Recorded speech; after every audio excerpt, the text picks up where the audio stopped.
Hello, McIntyre's Football Fan TV. I'm delighted to be joined by Gabby Spain for the watch along. It's Newcastle United against Leicester City. We've got Kieran Clark starting, Jeff Hendrick on the bench for Newcastle. Impressive game by Kieran Clark there. The last game we watched, Liverpool. What are you expecting from him today? Yeah, definitely very impressive. More of the same, Paul. He's a good defender. He's a lot of experience, and I'm just hoping he plays well, and stays injury free. Because if he's still playing regularly for Newcastle and playing as well as he has been, he has to be in contention not just for the squad for March, but possibly in the starting lineup. Certainly, he's going to give Stephen Kenny a problem, and a nice problem to have. So more of the same. He's going to have a problem today. I mean, Leicester are a very good side, and they've got some really good attacking players, in particular Jamie Vardy. But even just the three playing behind him will cause quite a few problems. So it will be interesting to see how he gets on. Well, I think, obviously he played against Liverpool the other night and he seemed to do that quite well with obviously the pace and behind it and so on. So I don't think he's as slow as people make him out to be. Harvey Barnes, you've got Madison, and you've got Albrighton there, who are good players. Maybe Albrighton not so much as the other two, but I think he'll be fine. I'd be interested to see. But the only thing you mentioned there about Stephen Kenny and stuff like that, is he the type of player that Stephen Kenny would have in his system? Oh yes, he's a very good defender, but in terms of the way we are trying to play, and that will bring me to another defender who I know you want to talk about as well in a little bit. Yeah, I know what you're saying, Paul, and what it comes down to is defenders who are very comfortable on the ball and will pass the ball and bring it out from the back. Now, I think Kieran Clark is reasonably comfortable on the ball. I mean, he did spend quite a bit of time in midfield earlier in his career, and certainly a lot of time when he was with Villa as a holding midfielder. So he is well capable of passing the ball as well. But I still think defender is someone we need to actually defend and to get blocks in, get tackles in, and stop the opposition from scoring. And I'm particularly looking, when I'm talking about March, I'm particularly talking about the game in Belgrade, which is the crucial game. It's our next game. And it is one where we are going to be under the cosh for periods of the game. And I think if Kieran Clark plays the way he did the other night, and I mean, it's still what is it, 2.5 months away. But if he's playing regularly and playing well, he has to come into the mix. And I mean, we don't know who's going to be fit and in form and playing for their clubs at that stage as well. But definitely, the more options we have, the better in my book. Yeah, no, 100%. And just there's a couple of comments coming in we will get to in a couple of minutes. But just on that, like you're talking about, Kieran Clark, he used to be a midfielder, believe it or not. And I had a lot of Villa fans commenting there the other night about how he used to play in midfield for them. Not always, but he did for a while. And then it kind of brings me to Shane Duffy, who you had mentioned to me off air, and you were saying that like he's struggling a good bit. And is that down to the way that Celtic play? He's playing in a team that, there's pressure on Celtic to win every single game, whereas at Brighton and Blackburn and even Everton to a degree, but he was never really a first team starter there. But he was never really at a club they were always expected to win week in, week out. Whereas Celtic, he has that pressure on him now, and he's playing a team where they play in a very high line in terms of he defends best when he's on his 18-yard box and he's just heading balls away, making blocks, getting himself in the way of things. But now it seems as though he's fallen down the pecking order because, and why I say this is because you look at the rise of Darragh O'Shea. I know yesterday wasn't a great game for West Brom, but he's done well in games. Drew 1-1 against Liverpool, drew 1-1 against Man City. John Egan's not having an amazing season in terms of results, but I don't think he's having a particularly bad season by his own performances. Then Kieran Clark, he's been injured at the start of the season. That's probably why he wasn't involved in, games. I particularly remember him coming in for John Egan when John Egan got injured against Denmark, and you wouldn't have known the difference because he was just solid, and he always has been solid, I feel, for Ireland. Yeah, so there's a few things there. I mean, if we go back to Shane Duffy, and as we said, we did want to talk about it. I mean, fully agree. He is I suppose what I would call, and many would call, an old-fashioned centre half. And because certainly when I was playing football, when I was growing up, and up until recent years, you didn't expect your centre half to be comfortable on the ball, to be passing the ball, to be bringing out from the back. Normally, I mean, they'd either hoof it long or give it to a midfielder, or someone in the midfield would drop back and get the ball off the centre halves. Now, in the modern game, and particularly the way Stephen Kenny wants to play, uh, that's probably a bit what we're expecting for centre halves. And the other thing, and the point you did make with Celtic, I don't so much mean it's the pressure. I don't think it's so much pressure being at a club that's expected to win every week. I mean, it is different in the Scottish Premier League. There's no bones about it. I mean, Celtic are expected to win every game, except perhaps when they play Rangers, when it's now become back into a two-horse race. So, but I think part of the issue with Shane, and because he hasn't done so well there, is that Celtic are normally attacking teams for the guts of 90 minutes. I mean, when they're playing the Hamiltons, the Livingstons, the Kilmarnocks, either home or away, I mean, these teams are going to sit back. They're probably going to play five at the back or two banks of four. And the defenders are pushing up onto the halfway line, playing very much a high line. And that doesn't really suit somebody like Shane, because he probably has to get on the ball a lot more, try and pick out a pass, and also can be caught for pace on a breakaway if these teams suddenly do break. And so he has been playing with the likes of Blackburn and Brighton, who would be in a relegation scrap typically in the Premier League. And they'd be the teams that would be under the cosh. And so it is. And I know he went to Celtic because he was a boyhood Celtic fan, and it was it was a dream move.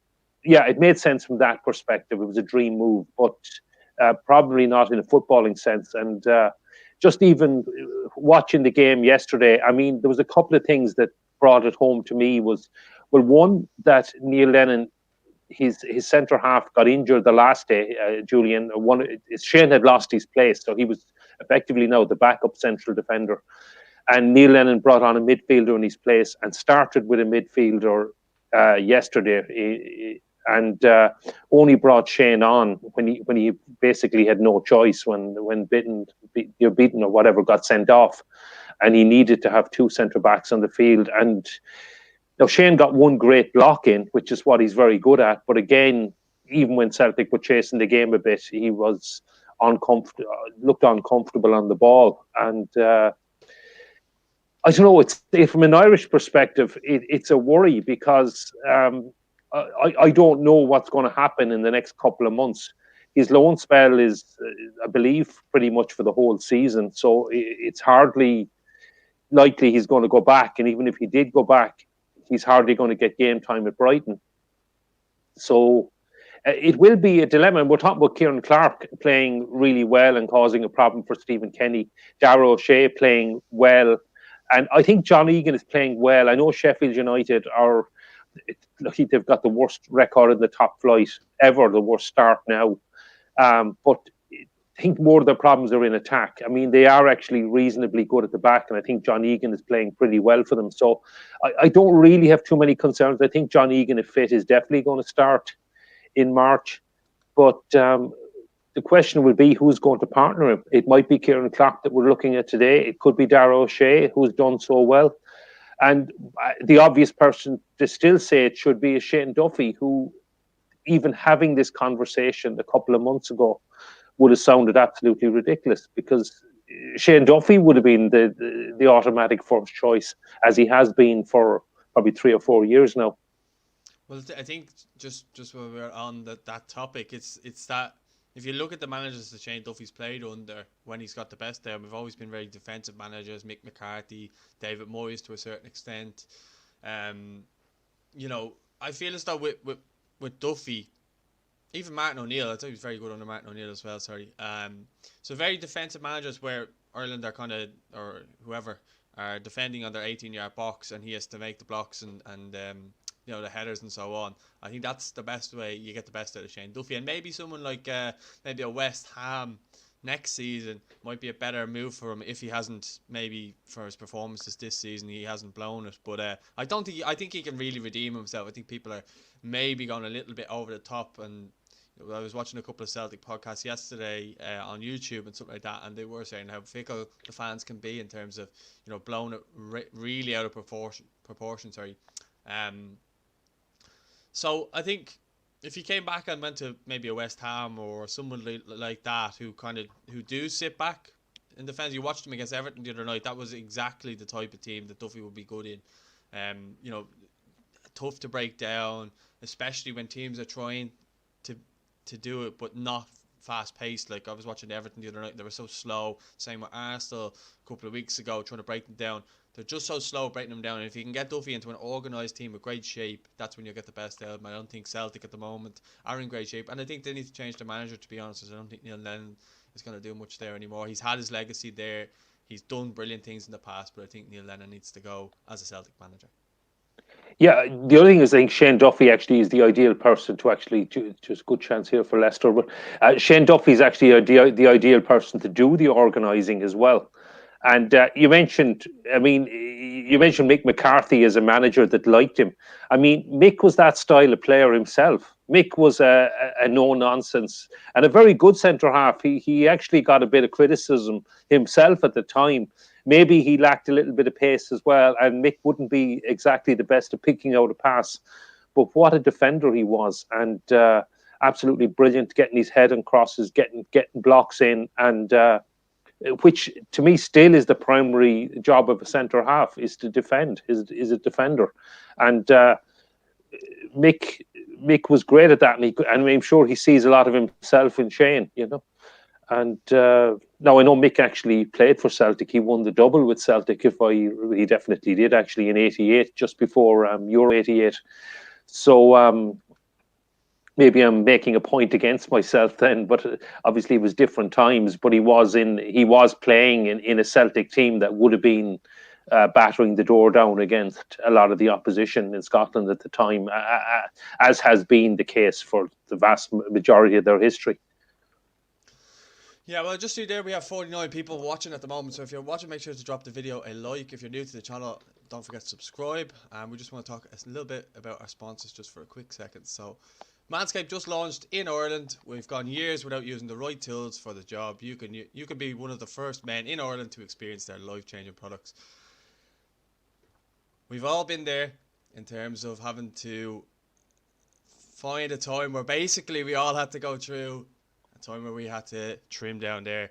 We've all gone through times where we've had a little bit of an accident, but with the trimmer, basically it's waterproof, it has an LED light on it, and also there's no way in terms of clipping yourself, which is obviously an ideal way of doing things because you know how sore it can be down there. But that's why Manscaped has redesigned the electric trimmer. The Manscaped engineering team has perfected the great ball hair trimmer ever created, and it's just released a new and improved lawnmower 3.0 in Ireland. When I tell you this is premium, I mean premium. The battery will last up to 90 minutes, so you can take a longer shave. Their third generation trimmer features a cutting edge ceramic blade to reduce grooming accidents with their advanced skin safe technology pioneered by Manscaped. Plus, the waterproof technology allows you to groom in the shower, so if you get any cuts before, you won't get them now, and you can use it in the shower, so therefore it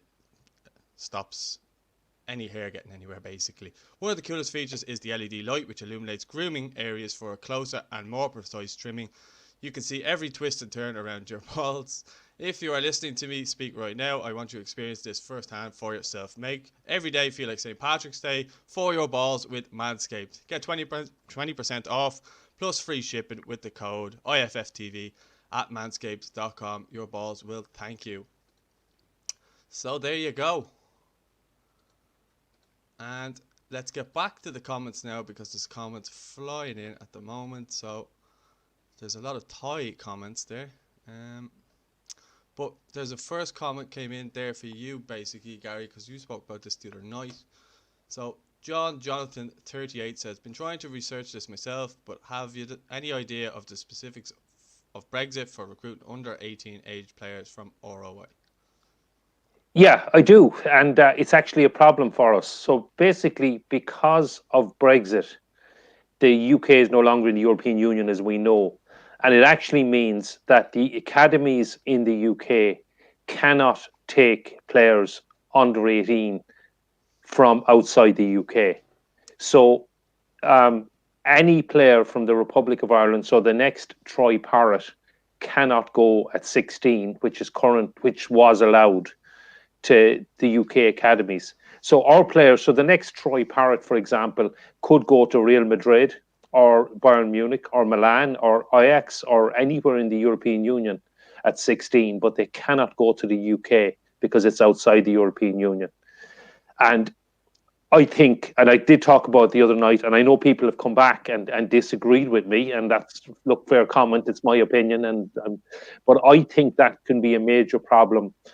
There's good and bad, as I said, but it can be a major problem for developing our some of our players, because when you go at 16, when you go to these academies, you get so much time and quality coaching that you just cannot get here. And that is not to knock the coaches. There is fantastic work being done in our underage setups. Talk about Shamrock Rovers out in Roadstone, the Bohemians and Kevin's boys thing. But the players don't get the amount of contact hours with those coaches that would be possible in the academies with the likes of Manchester City, Manchester United, Chelsea, Liverpool, etc. The top Premier League club academies.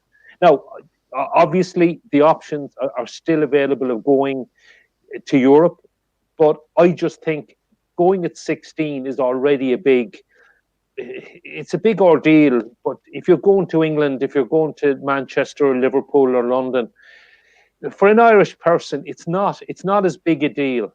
You're still speaking English, you're still in an environment you're more familiar with than going to Munich or Milan or Amsterdam or Paris or wherever you go, because it's just, you're dealing with language, much bigger cultural differences, etc.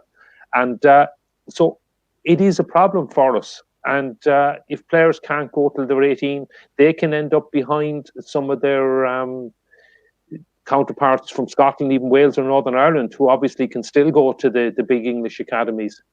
And it's a downside for us of Brexit. And it's actually a downside for the English clubs as well, because they have been taking some of the top foreign talent as well, has been going to England at 16.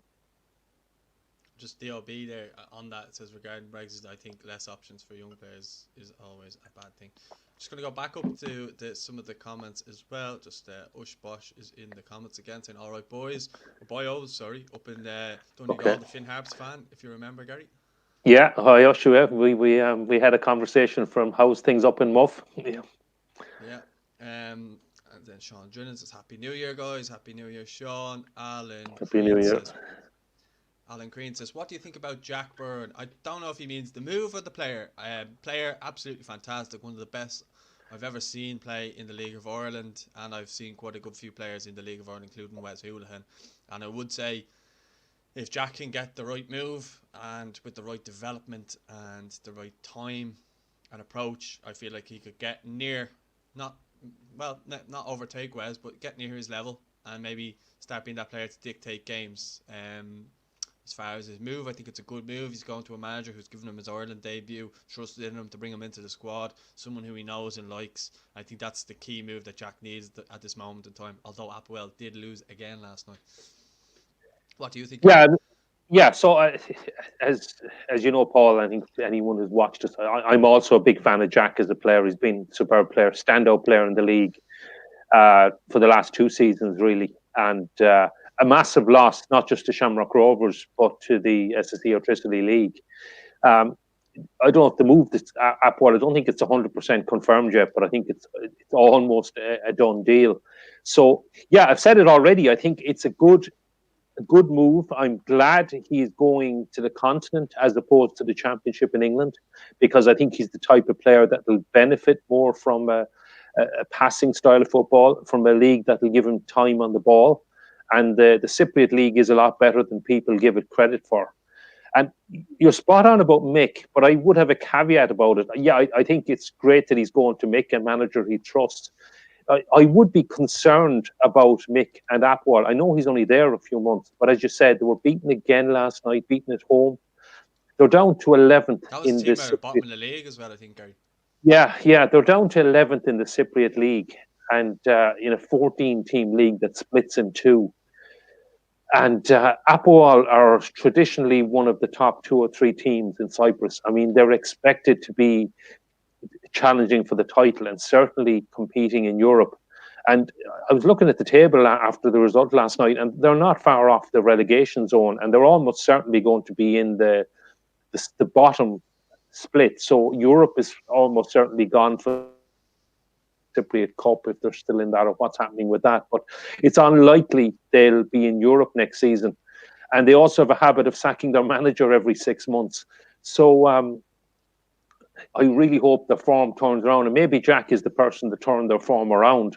But it's a lot of pressure for him to be going into. And I imagine, looking on from afar and looking at their history, that Mick is already under pressure there, which may seem crazy because he's only in the job a couple of months, but that seems to be the type of club they are, and no more than we were talking earlier about Celtic. And I mean, there are alarm bells ringing at Celtic because they're second in the table. This is probably the Cypriot equivalent, except they're not second out of 12; they're 11th out of 14, which it's got to be sending. I mean, I can't even remember the name of the team that beat them last night, and I couldn't name a lot of the teams in the Cypriot in the Cypriot League, and I expect most people can't, because they're never in Europe, they're never coming on the radar, and really for Apoel to be losing to these teams is a very, very bad sign, and Mick has to be under. I think you said Mick has to be under pressure. I think your Wi-Fi went for a sec there. But yeah, no, I agree with you. I do think he's under pressure. I think they've lost 3, won 2 and drawn 1 over his game so far. Maybe Shane Duffy is a player that he needs to get in there as that player who can show up the defence and just defend. But just a couple more comments coming in there. Axel Fox says, lads, is Jeff's time at Newcastle gone? Which is an interesting one. I think he's in a similar situation to where he was at Burnley, where he's shipped out to the right in some games to be that almost defensive right midfielder. I wouldn't call him a right winger. So he's just there basically, as I spoke about shape earlier, players kind of just maintain their shape to defend and try and nick a goal. And he did nick a goal there a couple of weeks ago.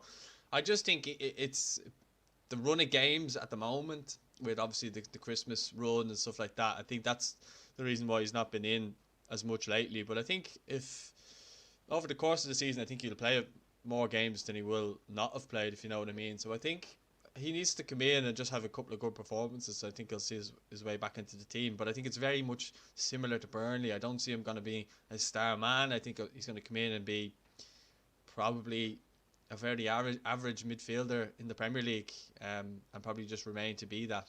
We've all been waiting for a number of years now for him to kind of go up that next level. I know he prefers playing in centre midfield. He told me that. So he gets shipped out to the right a lot though. So I think unless he's playing through the middle, he probably won't get the best out of him.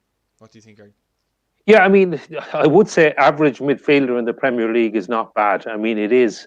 I think people forget how high the standard is now and how difficult it is to be playing in the Premier League.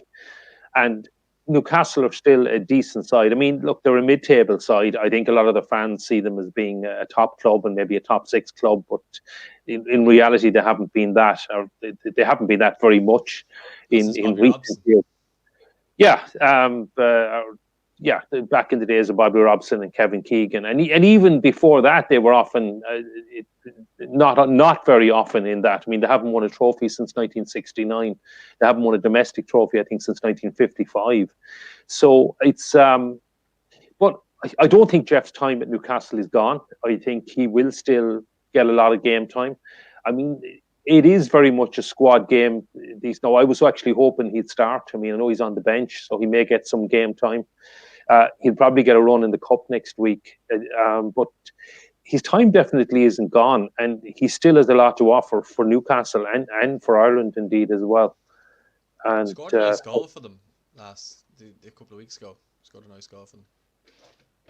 Yeah, so there's definitely no way that his time is gone, but I would like to see him get more game time before the matches in March. There's a good comment there from Colin Thomas Bell on Facebook. He says, suddenly we have a bunch of defenders who have jumped on the scene, or burst on the scene if you want to be Mika Richards and Roy Keane. O'Shea, Collins, Manning, Dunn. We need a playmaker and a proven scorer. I think you're right, Colin. We've always had good defenders, I would say, though. Even in the times when we had Sean St. Ledger playing defence with, say, Richard Dunn. Sean St. Ledger, I thought, for Ireland always went up levels. And, I know he played a lot of his career, majority of it, in the Championship. But he was still at international level. He was a really good defender for Ireland. And I think that was probably the worst of our defence in recent times, and still wasn't that bad. We had Clark and Duffy, and we've had O'Shea and Clark, and so we've always had good defenders, I feel, especially centre backs. Then we've got Richard Keogh was always very good for us as well. Another player played the Championship, but seemed to raise his level for Ireland and put his head in everywhere for Ireland. And I suppose in many ways he kind of gets a lot of stick for the drink driving incident and not really remembered for the good Irish career he had internationally with our team. I thought every time he played, you look at our defensive record, he was brilliant for us. So we've always been blessed with really good defenders. I think Manning's a key one because we do need a good left back coming through now, because Enda Stevens is 31 or 32 now. So we do need someone coming in there. But as far as our centre backs, I feel like we've always had centre backs, but I do agree we need a playmaker and a proven scorer. Jack Byrne may be that playmaker, depending on where it's almost inevitable, that he's going to sign for Applewell. If he does well there, he could be that player. But Gary, just on his comments from, I suppose, the start, if you want. Yeah, so I mean, Nathan Collins is definitely a good shout as well. He's getting rave reviews at Stoke and playing really well, and so we have a lot of options at the back, and Ryan Manning is someone. Well, I know he played. He got some game time in November, so he is certainly coming on the scene as a possible backup for Enda Stevens. Yeah, I agree with what we need. It's an attacking midfielder, a playmaker, somebody, and in the Jack Byrne role, and maybe Jack Byrne is going to be that type of player. And I'm not sure if Stephen has enough faith in him yet, but time will tell. And if he does well in Applewell, he'll force himself into the reckoning. And the proven goal scorer, the next Robbie Keane. And I think we are lacking in that. I don't see anybody at 20 goals that we have. There was a young Irish striker who scored last night, but he went off with an injury, and seems to be the case consistently going off with injuries, unfortunately. Yeah, no, I really like Aaron Connolly, and I think he should be an automatic starter for our team. But I don't think he's a 20 goal a season striker. Yes. I think he'll create, yes, and maybe he will be. But he will certainly create a lot of chances, and he's an ideal player, particularly if we're playing on the counter attack, because he's got pace. He'll get in behind, and he can score goals. And he burst on the scene with those 2 goals against Spurs, that was back in 2019. Now, Troy Parrott may be the 20 goal a season striker, but time will tell. He's still only 18. But as of now, probably the best proven Irish goal scorer out there is probably James Collins at Luton Town. And he's not playing at a high enough level, and he may well be the option to start in March, but long term, he's probably not the centre forward that Stephen wants or that we need. And we do need a proven goal scorer, a young Robbie Keane or the equivalent. Yeah, I think as well as that, though, I mean, you talk about Collins, James Collins. Obviously, I just want to talk about Nathan Collins, and just he has that under-21 game, that rush of blood to the head. If he can channel that, he went over, got sent off. That effectively killed the game for Ireland, I felt. And after that, then just never looked like getting back into the game. They obviously Iceland scored that goal to kill the game, but I felt as though Collins was brilliant. Other than that, and that little moment, and he flipped and got sent off. If he can channel that, and I'm sure Stephen Kenny, if he does call him up, he'll be saying to him, "Look, you can't be doing stuff like this at this level." So it will be interesting to see. Very good that they're all, I would say, under 21 there, maybe except for Manning. All those players mentioned are all 21, and you add to that the experience of John Egan. You add to that the experience of Kieran Clark, even Seamus Coleman beside them, Matt Doherty, Enna Stevens, and all of a sudden our defence looks really, really good, and really good for the next number of years coming into things. So that's good. Our midfield looks quite good as well. There's a couple of people making comments there just about midfielders and going on loans, which we will come to as well.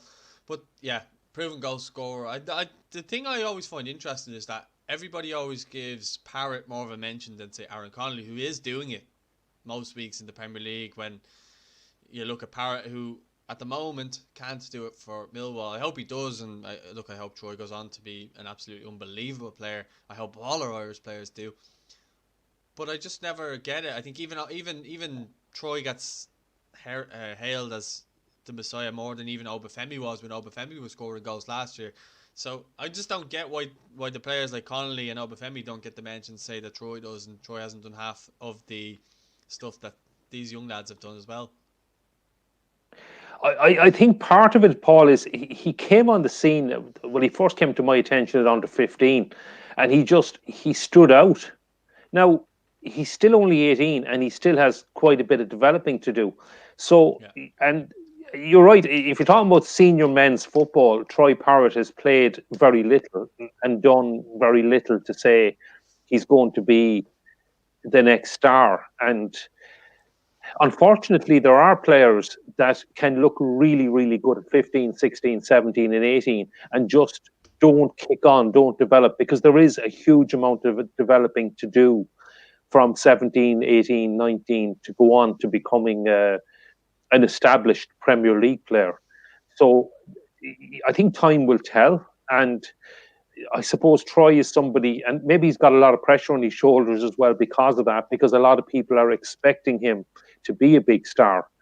And he's certainly done it at underage level. Millwall is a really difficult one for him at the moment because they're not playing well. Now, I know he came on yesterday. I believe he did reasonably well. I didn't even see the highlights, actually, but I was just reading a little bit about it. And he's kind of getting 45 minutes, 60 minutes here and there. I know there's been talk he may go back out on loan somewhere else. But he does need to be playing regular men's football. But I don't think at the moment Troy will come into the reckoning to start in March. And you're right about maybe to make the squad, but you're right about the likes of Aaron Connolly, because he's already an established Premier League player. He's already an established international, and I think even already an automatic starter in the national team. But it still is. I mean, our problems are it doesn't take any genius to look at and say our problems are in creating chances and taking chances, in scoring goals. And I mean, the comments have been spot on. We need attacking, creative midfield type players, and we need strikers who can put the ball in the net. If we don't get a 20 goal a season, I mean, not all clubs or not all teams have 20 goal a season strikers that can pull games out of the fire for you. Then you need goals coming from all around the team. You need to be creating chances, and your midfielders to be chipping in with goals, etc. And your defenders knocking one in from a corner. But that shouldn't be your main source of goals. Yeah, like so many years it has been. Set piece, nick a goal, defend. But yeah, no, I would agree with you there. Look, it'll be interesting to see how they develop over the next number of years. I think the thing about Troy is he wouldn't be at Spurs if he was no good. You know what I mean? So yes, he obviously has, unbelievable talent, but it's about kind of how do we get that to the next level. That's obviously what Mourinho's trying to do there at the moment. So just kind of have to see what happens. Is he did miss a large chunk of the start of the season through injury, so It's not like he just wasn't being played. He was injured, and he's only kind of got back in yesterday. He did get a decent rating on SofaScore for his performance when he came off the bench yesterday, as you said. So I think he got a 7.1, which is decent enough. So he must have done a couple of things good, but that's just statistical. Could have been 10 accurate passes or whatever. You know what I mean? So um, just Sean Drinnan says he got the Manscaped foot duster. LOL. Let us know if you used our code on any products as well, for anyone who is watching and has used our code there. Use code IFFTV for 20% off. St. Kevin Boy says thanks, Gary. I think that was regarding the Brexit stuff. Here's one interesting one. Daniel O'Connor says Malumby should go out on loan. I think we mentioned this the other night, did we, or did we not? Yeah, we did, and I think it's a no-brainer. I mean, okay, we're biased obviously because we're looking at this from an Irish perspective, but yeah, he's another player that he's looked so good for us. When he's played in the national team, he's looked so good, and I keep scratching my head and saying, how come he's not getting game time with Brighton? So yeah, he is someone who would benefit hugely Uh, from getting a run of games, whether it's go back to Millwall where he did so well last season or go somewhere else. He would surely benefit from that. Maybe he's just one of these problem players in a problem as such that he's just not quite good enough to get in the midfield in Brighton as it is at the moment from Graham Potter's perspective, but he's too good not to have as backup or have on the bench if they pick up an injury or need to. But it's really, it's frustrating as an Irish fan watching Irish players that he's on the bench every week. He's only got a couple of minutes in the Premier League. Hopefully he'll play in the FA Cup next weekend. But yeah, I'd love to see him get more game time because he's another player that's just looks so good and so comfortable in our midfield. And he's someone that if he's playing regularly must be in Stephen's mind to start on in Belgrade. Well, I think Malumby, it is a no-brainer for him to go out on loan because he's just constantly on the bench for Brighton, not playing. Whereas you said he'd be better used somewhere else, especially at this age. It's now is when he needs games, not when he's it's all well and good if he was 30, 31 and he was used sparingly, or 28, 29 like Jeff Hendrick is now, but we need him to be playing games so his development will come on, and who knows, he may end up then playing for a team better than Brighton in the future if he's allowed to play games to obviously develop. But someone like a Millwall or something just to finish the season off with could be good because he obviously had such a good spell there last year with Sean Williams. He's good mates with Troy as well, so he's good mates with the two of them straight away. He'd fit in there. Shawnee Williams is also going to be his coach there if he goes there as well. He's the first team coach as well as a player. So kind of all things tick boxes there. It's not far from Brighton as well. So if he was to go anywhere, I'd probably say it'd probably be better off be them, and that could help Troy out too. So it could be a win-win all round if that was to be the case. Now there's no confirmation that he's going anywhere or this and that, so we don't know yet what the story is. So I think we're just gonna have to see over the next couple of weeks. But I think if he is to go, he has to be this month. On loan, that is. I want him to stay at Brighton and try and continue his development there from next season onwards or through pre-season. But if he does well, has a good half at the end of the season, goes on, obviously plays well with Ireland as well, that would definitely enhance his playing time next season, I think, for Brighton, and he could force his way into the team. Yeah, I mean, he can't be far off. I mean, he did really well last season at Millwall. He's done really well for Stephen Kenny. And so he can't be far off the Brighton team. And it is a team that's not winning. They've won one in their last, I think, 10 or 12, whatever number of games it is. Probably happy with enough with a decent point yesterday coming from behind. But they're down near the bottom of the league. So they are struggling now. Having said that, I don't think Brighton would ever expect to be up in the top 6 in the Premier League anyway. So I think that their target will be to survive in the Premier League, which is quite an achievement. But so he can't be far off the team. But certainly from an Irish perspective, yeah, we really need him playing games because of the age he's at, the stage of his development. It's not good for him to be on the bench every week. Yeah, so I think that's it's a win-win if he goes to Millwall, I think. Anyway, just Axel Fox says is Evan Ferguson is moving question mark. You should know that. You're Mr. St. Kevin's boys. You should know. You should be telling us. You're the one posting about him every time he scores a goal for Bows. So you should be telling us. He's supposed to be moving to Brighton. So that's Keith Long has came out and said it already. He said unless Real Madrid come in for him in that time space, he's expected to go to Brighton next season. They must be waiting for him to reach a certain age or something like that. But yeah, he well, looks class. he does look class, and I mean, he was playing what did he play? Senior football, was it 14, 15 for Bows, Chelsea, yeah. and he played up in Derry as well, I believe, and played in. I saw him recently for Bows in the underage final out in Belfield, and Goal, by the way. yeah. But I think the problem could be this is what we were talking about with Brexit. I mean, he's not as far as I know, he's not 18 yet. I mean, he can't be 18 actually. So I don't think he'll be allowed move 16, until I think he is.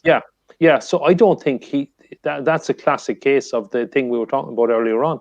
As far as I know, he is no longer allowed move now until he turns 18. So that's my understanding of the rules anyway. But definitely a potential, definitely one for the future. And I mean, he is someone. He's already got the talent to play senior football. Now that's probably going to benefit Bowes because he's already more than capable of playing in the League of Ireland. So he may well end up being in Keith Long's first team next season. Because as far as I understand it, maybe I'm wrong in this, but my understanding is now that he cannot go to any UK club until he's 18.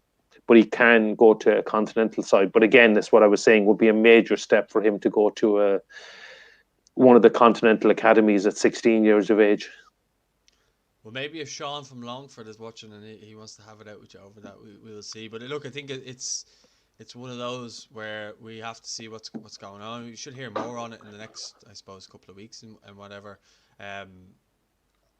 It'll be interesting to see as well. Will he play this coming season for Bowes? If that is the case, obviously the season's been pushed back till mid-March. Start potentially. It's not even confirmed yet. So we might discuss that at a later point as well on this video. But yeah, I think what you said there is spot on. But maybe Real Madrid will come in for him, like Keith Long said. So you never know. And if that's the case, then he can go, can't he? He can. Oh, absolutely. He can go at 16. This is my understanding. So please correct me if I'm wrong, but I don't think I am on this. It's my understanding that at 16 he can still go to any country in the European Union. So he could certainly go to Real Madrid. And look, he's from his dad is Barry Ferguson, isn't it, playing in the League of Ireland as well. So he's from a family steeped in football. He'll be well grounded, knows what he's at, etc., like that. So yeah, His maybe a sister as continental. well. His sister plays for. She's gone to the US and she plays. I think on a scholarship over there as well. So it is very much a football family, Okay. as I said. Yeah. So yeah, maybe that will be an option. And I don't think the Bows first team is being unrealistic either, because he's also he's a very talented footballer, but he's also a strong player, so he would benefit from playing in men's football. Now, you do have a concern, and you do have to be very careful about playing a 16-year-old, no matter how talented they are or how strong they are. It can damage your career later in life, but certainly he would benefit from some time in senior men's football anyway. Or maybe Real Madrid academy. Yeah, well, it would be something else to have an Irish player in Real Madrid. And one at Inter Milan and Zeffi as well when he eventually goes. I don't know if that's still happening anymore, but that was obviously the talk of the town there not that long ago. Yeah, another talent. Yeah.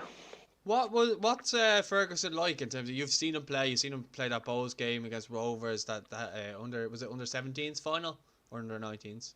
That was the 17s final. Yeah.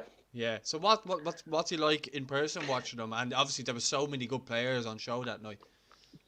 Yeah, so he's actually quite a big player. So he's very He's a physically strong player, but he's a very good touch and very comfortable on the ball. So he in some ways he looks too big for the age group or whatever, and but he has the talent, and as I was saying, he was playing at 14, which sounds absolutely ridiculous now, on the senior team, and yeah, I suppose time will tell. But of course, at anyone at 16, there, as we said already, no more than Troy Parrott or anybody else, there is a huge amount of development that's needed going 16, 17, 18, 19. And the best players at under 17. I've been to quite a few of the recent UEFA under 17 finals, watching us and watching other teams as well. And some of the players that can look so good at that level, if they don't develop in the next couple of years, do not go on to become the superstars you may expect them to be. And others do. So, I mean, it's hard to tell often, but I remember going back when it was at the 2015 finals we played in Bulgaria, and there seemed to be some very, very talented English players, and they had a really good team, and they beat us actually well as well. But I also saw them play against Italy, I think it was, and I don't think any of them. I'd have to go back and look at the squad again, but certainly players. There was a guy, Reece Oxford, I think, was playing in that one, who again looked to be. Yeah, he looked to be kind of a real superstar and already been talked about. Now he may well still become that, but there's other guys, and I need to actually Google them to see what would actually become of them. And there was a guy in the Irish team actually, Marcus. He's now known as Marcus McGran, and unfortunately he went and declared for England. Now I know he's over in Barcelona now as well, and he was someone that we had high hopes for, and he was man of the match against the Dutch for us. We drew 0-0 with Holland in that tournament, and we should have beaten them. Actually, we hit the bar and everything late on, but he for me was the star of the show and looked to be a real talent. Now, unfortunately, we've lost him anyway. But even though he's been at Arsenal, been at Barcelona, he hasn't he hasn't made the breakthrough yet. But I suppose there's still time as well. Yeah. I'm just going to go through some of the other comments there. There's one from Alan Creed that could be interesting. We will get to the rest of the comments as well. So keep them coming in. We're going to go through them, trying to go through them all as well as watching the game here. So if I'm looking up here, it's because I have my phone here with the game on. So if I am looking up, I am listening and watching. So just with Kelleher there, Gary, I'll give my thoughts after you. Go ahead first. Well, I think he might. I don't think he will. But what I would say is, I think up to about a month ago, what I would have said, if anything had happened to Darren Randolph or if he'd got injured, I would have thought Stephen would have been getting on the phone to Kieran Westwood, or maybe checking around for trying to coax somebody else into the squad. I think now, if anything happens to Darren Randolph, Caoimhín Kelleher will definitely start in Belgrade. Would he start anyway? I wouldn't totally rule it out. I think we've talked about it already. It's fantastic how well he's done when he came on for Liverpool, and I would hope he'd be playing in the FA Cup for them next Friday night to get another 90 minutes under his belt. But I don't see Stephen starting him, particularly in Serbia, away from home in a hostile stadium, even without fans, which is unfortunately looking likely at this stage. It's a big ask to start him there, but I wouldn't rule it out. But I think Darren Randolph, assuming he's fit, will start in Belgrade. Yeah, obviously Darren played against Everton the other night and done quite well, even though he didn't have a whole lot to do. But when he needed to do anything, he did it well, bar maybe his kickouts. I don't know what that was all about, but he seems to be okay. Normally his kickouts for Ireland are normally fine, so he just seems to be struggling kicking. Maybe he had a slight twinge or something in his leg or something, I don't know. But I think if Darren is fit, I think he starts, but you just never know. Like we've already seen a couple of changes happen. Look at over the last couple of months what's changed between maybe Duffy and Clark. People would probably say Kieran Clark has to start and Shane Duffy has to be dropped, which a few months ago you were saying that people would call you nuts. So much changes in football, and it's 3 months away, so you just don't know what could happen. Kelleher done fantastically well in the games that he played. He looks really good. He looks like he can handle the pressure. He looks confident, not cocky, but confident. Looks like he has a great attitude. Every manager he's played under seems to start him. Irish manager that it is, under 21s. So, yeah, I think he has everything needed to be there if we need him in terms of the Serbia game. You mentioned Westwood there, and you're probably looking at that from an experience point of view. But I think Kelleher, if there was a next in command, I think he's probably jumped ahead of Mark Travers in the reckoning there as well. So I think, he definitely is an option if we need him to be, and he could fill in there. I think if anything happened to Darren Randolph, which a couple of months ago again we didn't have anybody who we felt like could maybe step up and make that make the breakthrough, I suppose, in terms of a goalkeeper. So it's great that he has done that in recent times. It's great that Jurgen Klopp trusted him in those games. So I feel as though if Jurgen Klopp can trust him in those games, I feel as though we can trust him in those games. I think he's got a better judgment. He sees him every day in training, and he's put him ahead of Adrian as his number 2 now. So I think definitely he's Ireland's number 2 for the moment, but he's definitely got the potential to be the number 1. And if anything happens to Darren, I think Kelleher could start, as you said in the comment there. And another thing about Queeveen as well is that, and part of the reason he's probably jumped ahead of Adrian, he's so comfortable with the ball at his feet. And we're talking about centre halves, and maybe being a problem for Shane Duffy. Certainly, the way Liverpool play, Queeveen has got to be comfortable with the ball at his feet. He's got to be able to pass the ball. And that's the way Stephen wants to play as well for the Irish team. So from that perspective, not to mind, obviously the main job of a goalkeeper is to make saves and stop the ball going in the net. But to have a goalkeeper who's so comfortable with the ball at his feet and can take pass backs like that will be, not that Darren Randolph is particularly struggles with that, but Queeveen would be particularly comfortable with that, and that's another bonus for Stephen for the future. So even though I don't think Queeveen will start in the Serbia game, he may well end up finishing the campaign for us or starting for the qualifiers for Euro 2024. Yeah, just Sean Jones says no. I think Randolph should hold on to the number 1 for now. Jersey, he corrected himself there. Sean Malloy says, "Come on, Newcastle." At the moment, it's going to be, well, I think it's half time now, is it? Yeah, it's about to be. Yeah, it's half time, still scoreless. Yeah. So there you go. For anyone a couple of people have been asking what the score was. So there you go. It's half time. Newcastle, Liverpool there for some reason. Must have been from the other night. I was meant to say Leicester. I'll have to edit that now. But yeah, it's half time, and there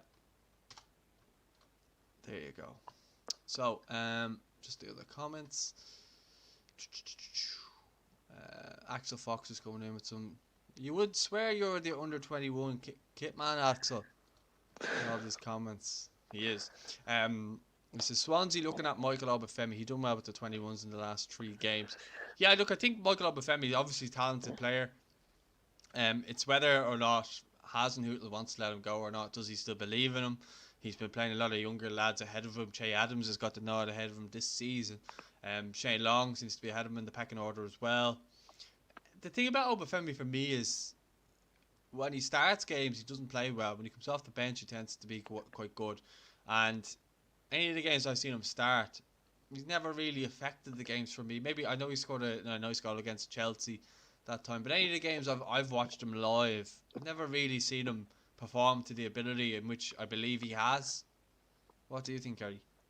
Yeah, I mean, again, we're talking about another young player, and he is still quite young and still developing.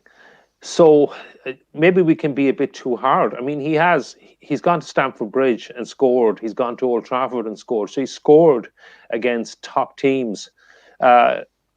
So Yeah, I suppose I was hoping this season he'd get more game time. And again, as someone who, so I wasn't aware of Swansea's interest in him, but that would be a fantastic move if he went on loan and got some game time in the second half of this season. Particularly Swansea are doing really well. I think they've gone second in the championship now, so they're they're battling for automatic promotion or at least for a playoff spot anyway. So if he was playing in a team that was certainly attacking a lot, presumably creating chances, and if he was scoring goals in the championship, it would certainly help. And yeah, I'm not part of the problem. Maybe as well is that maybe he doesn't suit Stephen Kenny's style of play, and that we tend to play with maybe one striker, and maybe he's someone that benefits from playing with a two up top, which I think is the way Southampton play as well. But he's still a young player, still a lot to offer. And I was bemoaning the fact that we don't have a goal scorer. Well, Michael Obafemi is one potentially for the future that potentially could be a striker. I mean, as I said, he's already scored against top teams, so he may be one if he got some game time. So maybe a few months in the championship with Swansea or somebody like that would be a big help to him. Yeah, I just see a comment came in there from a Southampton fan down the bottom there. It just says, I'm a Southampton fan, Bobby McMates. I doubt that's his actual name, but anyway, I'm a Southampton fan. Obafemi has a bad attitude but delivers when given the chance. In my opinion, he needs to go out on loan because he has quality. Great content, by the way. Thank you, Bobby. So he kind of, I've heard that a few times off people and Southampton fans that they think he has a bad attitude. So look, maybe he can go out on loan somewhere like Swansea where he has to go away from, it's a different, and it's Wales, isn't it? So he has to kind of go away and be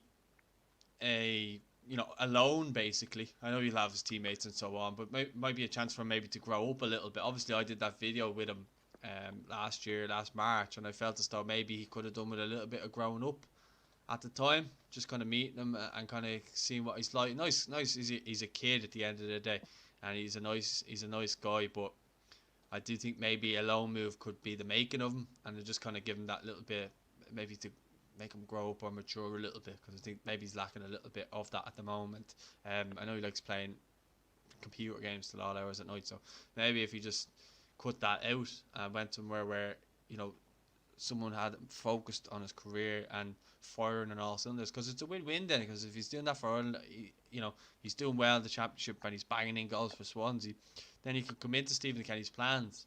But he needs to be careful when he's tweeting out stuff like disgrace and stuff like that. He needs to be careful for stuff like that, because Stephen Kenny might just be like, hey, listen, don't be going public with stuff. Do you know what I mean? But another young lad who's doing quite well is Josh Coyote at Carlisle United. Scored yesterday. They went top of League 2 in a 2-0 win. He scored again. He's on loan from Rotherham. Done well in the under-21s in the recent games, as Axel says there. He helped with the goal against Iceland, and then I think he scored the last game then as well. Looks a good player for the future. Yeah, I haven't seen much of him, but I have keeping an eye on Carlisle. And as you say, the speculation now is that Rotherham are actually going to recall him because he's doing so well, and they're struggling in the championship at the moment. They're in the relegation zone and definitely in a relegation battle. I don't know if that'd be a good thing actually, unless they're recalling him to play, because he's obviously. Carlisle, as you said, they're playing really well. They're scoring goals. He's in great form. They're top of the table, and he must be buzzing at the moment. And to go from that to a relegation battle, I imagine. And I mean, again, I'm guessing. I obviously don't know what's going on at Rotherham, but if you're second bottom of the table, you're in a relegation battle. Morale can't be very good, and so maybe it'd be a better thing if, from an Irish perspective, if he stayed at Carlisle for the rest of the season and help them win promotion. And look, Carlisle and Rotherham could well be in the same division the way things are going next season. But great to see another young Irish striker playing, because as we said, it's at the moment it's a problem position. It may not be in a couple of years' time, and I mean we've Adam Ida to possibly come through as well. So Afalabi too. Yeah, Jonathan Afolabi as well. And He scored last night against Hearts as well, a penalty, so that's still a win against Hearts, who are top of okay, the league as well. So Dundee now are second. They're about 5 points off top as well. I don't think they'll get promoted, but it's great to see him on the score sheet again. So there's 5 or 6 young Irish strikers there coming through and scoring at their clubs, which is good. Adam Ida, I'd be wary of just his game time. Just like to see him get more game time. I know he's injured at the moment. I appreciate that, but I just hope that he does get. We're talking about development a lot here on this particular video. And we talked about Malumby needs game time. Kelleher probably needs game time. So there's a lot of players who need the game time to probably be the players that we believe that they can be. And Ida is one. He looks like he has everything needed to be a really good striker, except the game time right now. And Pukki, who we wanted to leave Norwich at the start of the season, still want him to leave. You know, he has. He's been starting. He's obviously a really good player. We know that from playing against Finland in the Nations League and stuff like that. So, look, we've seen him in the Premier League as well. So if he's starting ahead of him, that's a problem unless he's going to play with him, and it doesn't look like he's going to play with him. Norwich, I think, are top of the championship at the moment as yeah, well. So it's not like they're slowing down anytime soon. He will come back from injuries. Just signed a new contract, which is good. They believe him. Obafemi signed a new contract there as well, which is good to see. Young Irish defender from League Slip. So he looks like a star in the making as well, by the way. A lot of people, a lot of English scouts and stuff like that, really raving about him over there as well. They're producing a lot of good players, Norwich. Ben Godfrey at Everton has been a revelation since he came in there. He hasn't even played in his natural position, and all the fans love him at the moment. Max Aarons looks like he's going to go somewhere in January. So they are good at developing players, so hopefully he will get the time needed. Adamida, and speaking about, and obviously Obafemi, who's featured on the bench a couple of times this season. yeah. I mean, it's I suppose from an Irish perspective and being selfish, uh, I would have thought that Adam would have got quite a bit of game time this season.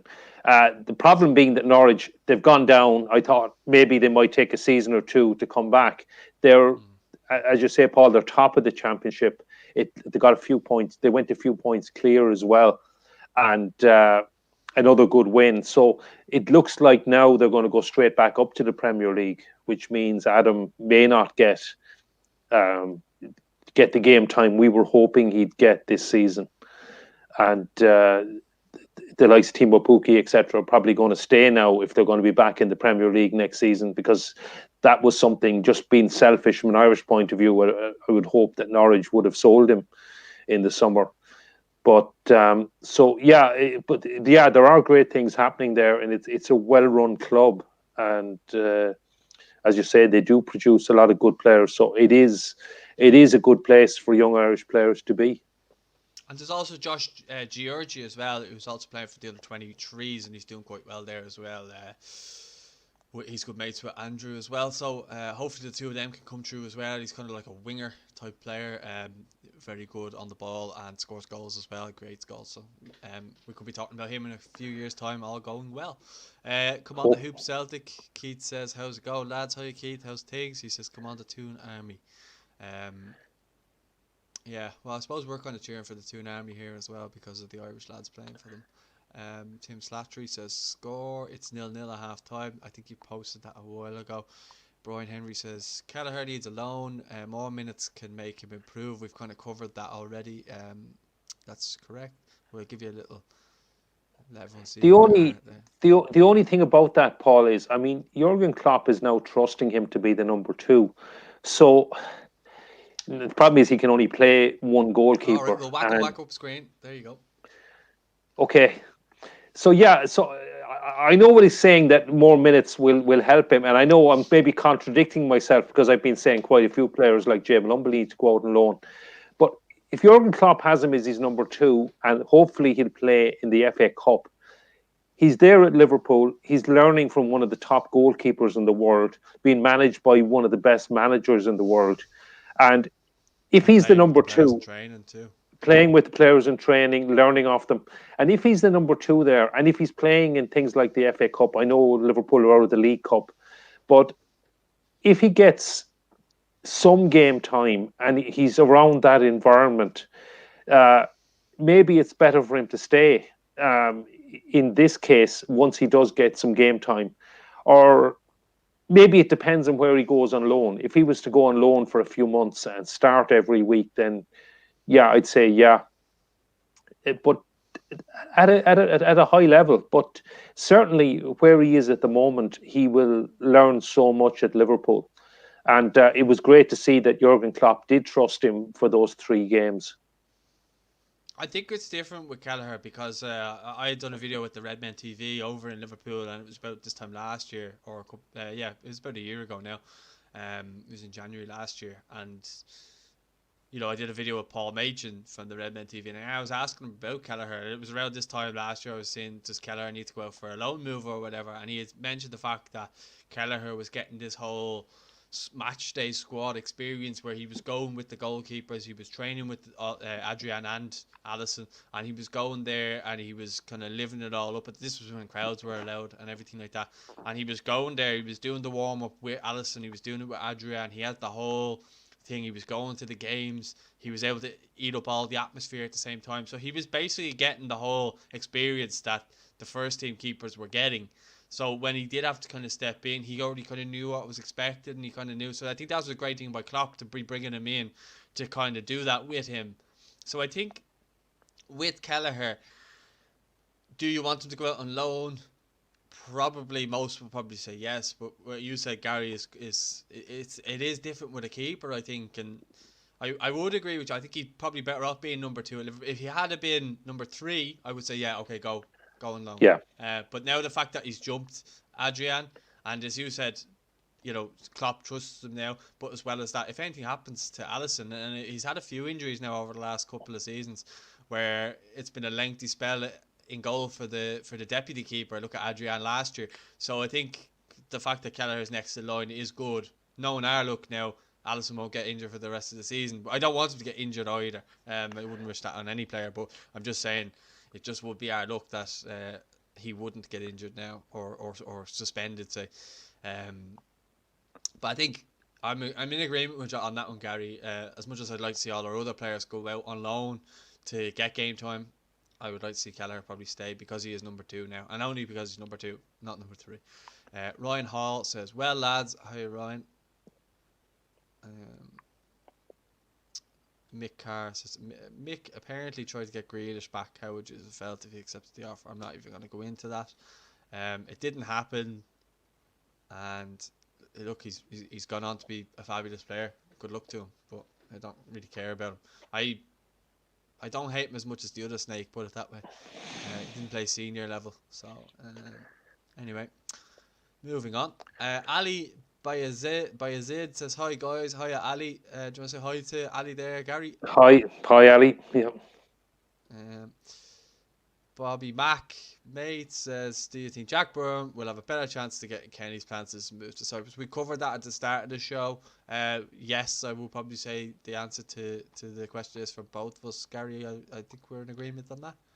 Yeah, I think he will, because I mean, unfortunately, I mean, I think we're both big fans of the league, but the league here at home, it does seem to be a case that you do need to be playing at a higher level to force your way into the national team, certainly for competitive caps. And the Cypriot League is ranked 15 in UEFA. It's ranked a lot higher than some of the leagues traditionally that would have been better, that because so much money and quality has gone into that league. So if he's playing regularly and playing well with that ball, I'm sure he'll be on Stephen Kenny's radar, particularly as we discussed. We have a lack of attacking creative midfielders, and that's what Jack is. So we don't really have an obvious candidate in that role at the moment. Just Sean Drinnan says there, "What's the story with Connor Coventry? I haven't heard from him being mentioned in a while." I think it's just the fact that West Ham have been doing well. They don't have too many midfield injuries, so therefore I think he's just playing under 23 level for West Ham at the moment. I think he's captain of the under 23s, or definitely captain at underage level for West Ham. I think he's one for the future. I think there's a danger with Connor Coventry that he could be another Josh Cullen, in terms of he could be there for a while, not really get a chance to first team, and then just end up moving ultimately. I know he was at was it Oxford he was at, or Who's the team that what's his name plays? It's gone out of my mind there. El Bazzetti, Zach El Bazzetti, and At Lincoln, isn't it? Lincoln Scully. City, It's is it? Lincoln. Yeah, so he was on Yeah. loan at Lincoln last season, and then the virus. Then, no, he played from. I think it was. He signed on loan in the January transfer window, and then COVID kind of came in. I think it ruined the season because he ended up finishing the season on the bench for West Ham last season, even though he'd played for. What was the team again? It keeps calling out. Lincoln City was it? Lincoln Yeah. City, yeah. Yeah. Sorry, it keeps calling out my head, but yeah, he Okay. played for them, but he was still able to go on the bench because he was on the bench a couple of times for West Ham himself, and then Josh Cullen were both on the bench. So, I think that was cut short as well because of the virus. But I do think he definitely has all the ability to be a top midfielder. Stephen Kenny loves him. Anytime I watched him with the under-21s, he's been brilliant. But I know I do appreciate it's a totally different ball game when you get up to senior level. But that lad Tonali, who signed for AC Milan, he had him in his pocket. Someone kept commenting that there recently. He goes, "Is this the game that he pocketed Tonali for the under-21s as well?" So like he has a bit about him.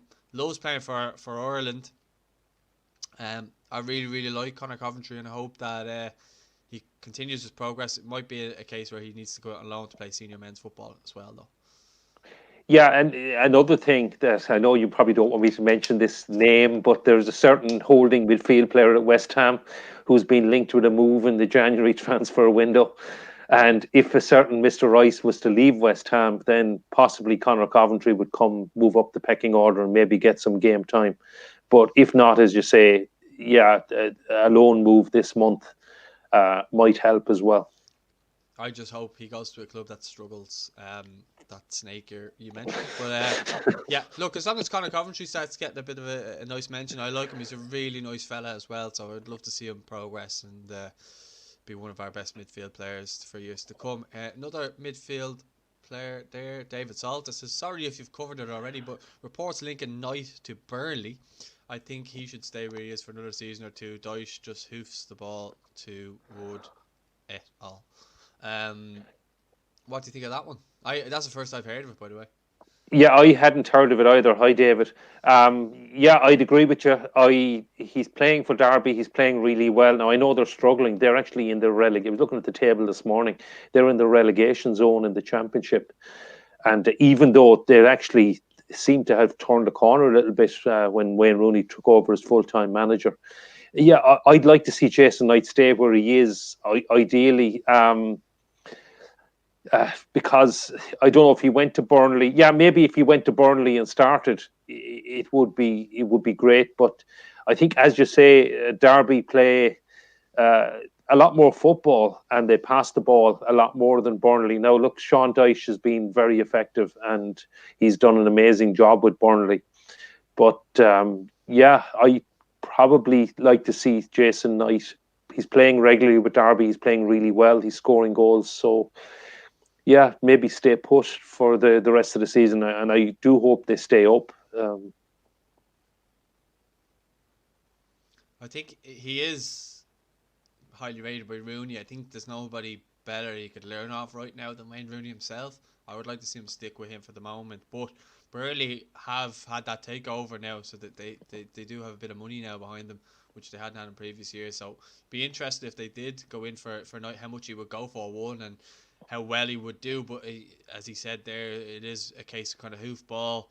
It didn't really suit Jeff Hendrick, and Knight can play on the right and he can play in midfield, so you'd worry that he could be the person that they just want to sit in and be that type of player. Whereas I would actually like to see someone like Knight maybe at Everton as the number 10. I tweeted it there the other day. There's nothing mentioned in linking that. That's just me just wanting him to play for Everton as an Everton fan. But look, I just would like to see Jason Knight go somewhere he's going to play in his best position and do well. And there's one. DLB says, on subject of loans, there's some talk, of Tyreek Wright from Villa getting a move in January. What do you think Championship League would? I haven't seen enough of him. I know he's highly rated. Look again. He's probably one that needs to go out on loan. He's not going to get game time at Villa. They're in the Premier League and they're doing really well, and they have players like Grealish and Barkley and these type of players who can be around. And if Conor Howard can't get in the team, then Tyreek Wright isn't going to either. So I think he needs to go out. It doesn't matter where he goes right now, Championship or League One. It wouldn't really matter as long as he's playing, I would say. Yeah, that's the crucial thing, to actually get some game time in senior men's football. So yeah, maybe League One is better from that. He'd actually get a chance to play regularly. Yeah, just Asher Fox says, last one for me, Danny Grant with a bit of time. I don't know what he means by that. I think one for the future. I think if he says he gets a bit of time with Huddersfield, and yeah, he looked really, really good with Bowes, and he's going to be a massive loss for Keith Long.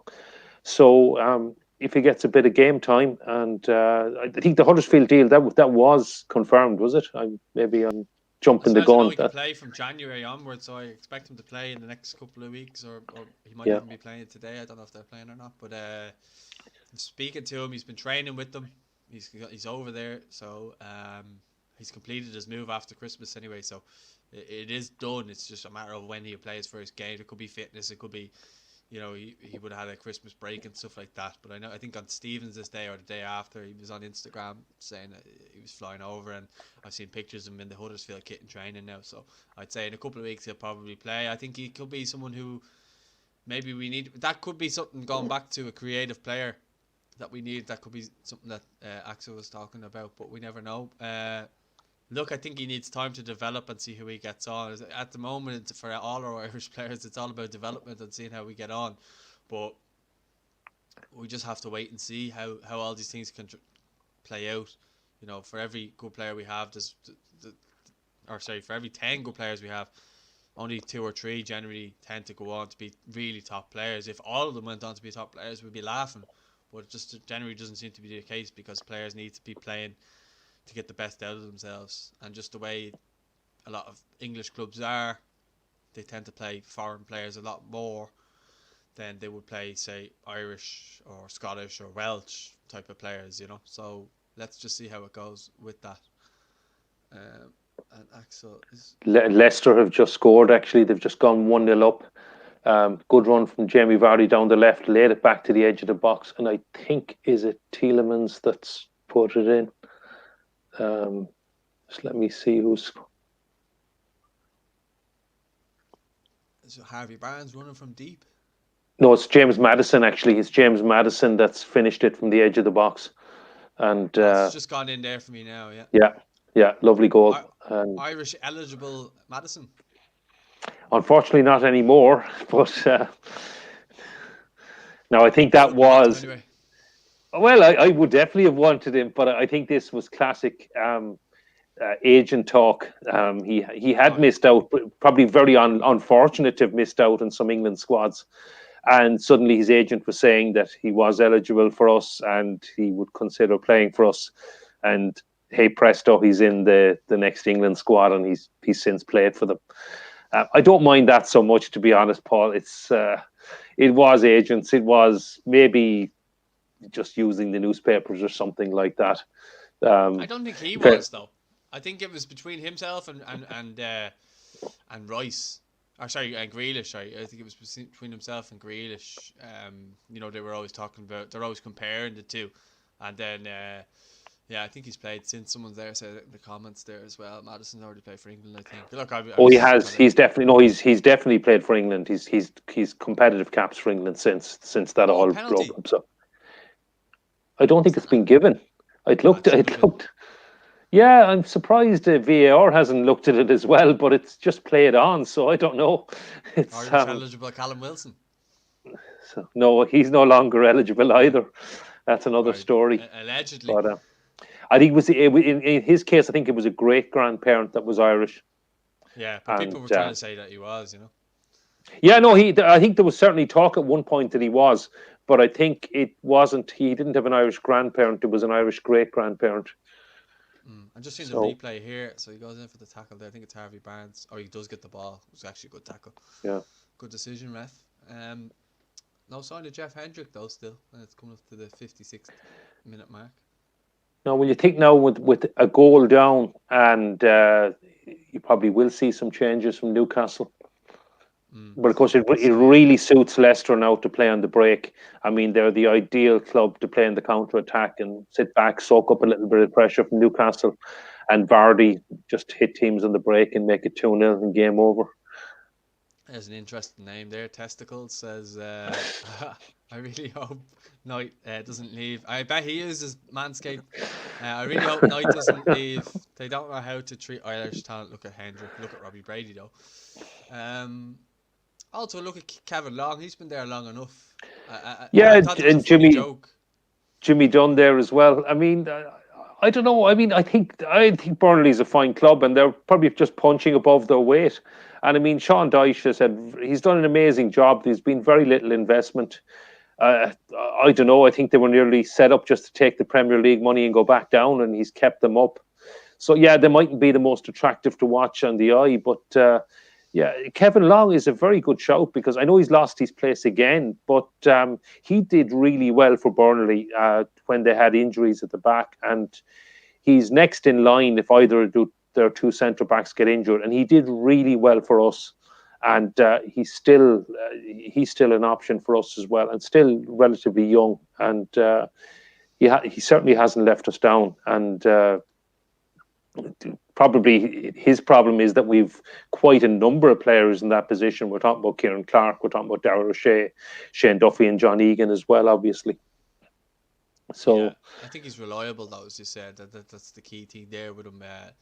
Kevin Long, he's reliable. He's come in, filled in when needed. He's never really been a starter for either club or country. He actually joked as well, saying that he's due a testimonial with Byrne, and he'd probably be on the bench for that too. So I thought that was quite funny.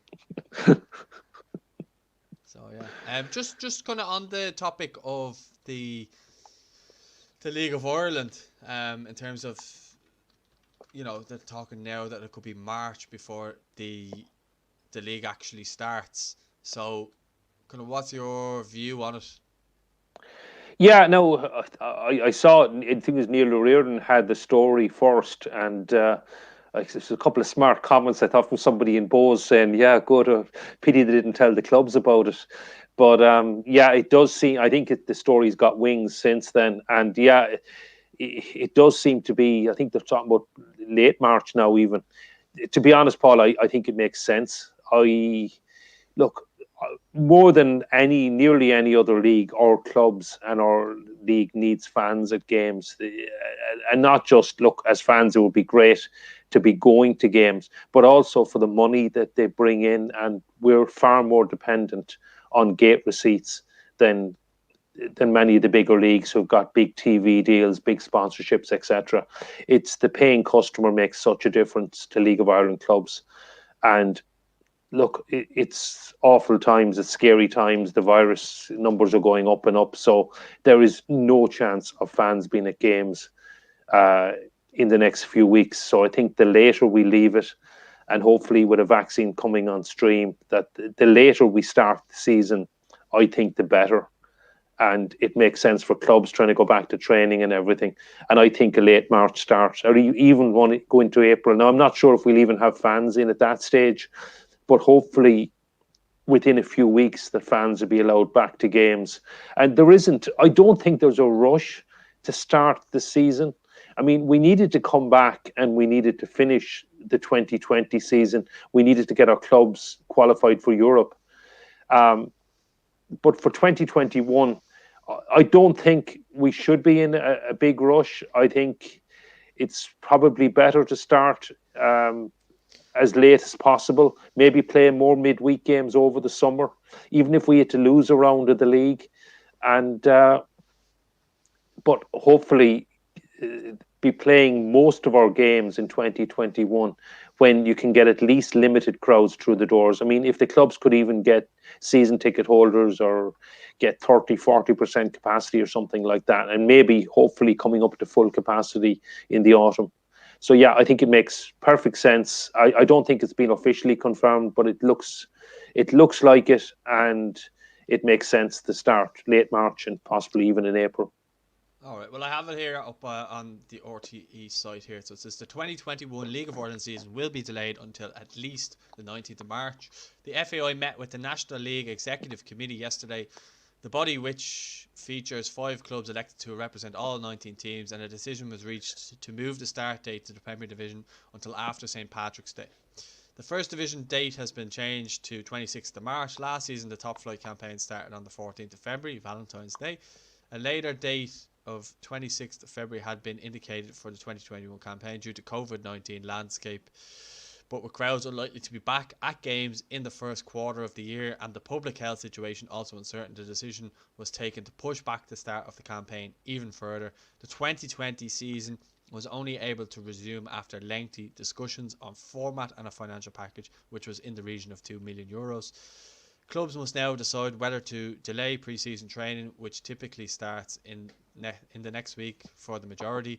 Some Premier Division sides have signed a handful of players for the new season, while top 4 sides have up to 16 players under contract. League of Ireland director Mark Scanlon said in a letter to clubs that FAI staff will meet their board shortly to decide on what approach to take when seeking funding from the government, and added they are extremely grateful for the state support received thus far.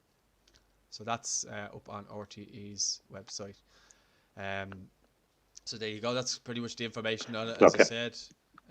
So that's the latest anyway. So they obviously have to meet up and actually decide full on. But that's the proposed date is obviously after St. Patrick's Day now. So I think it's the 19th or the 26th. Yeah, that makes sense. I mean, it's I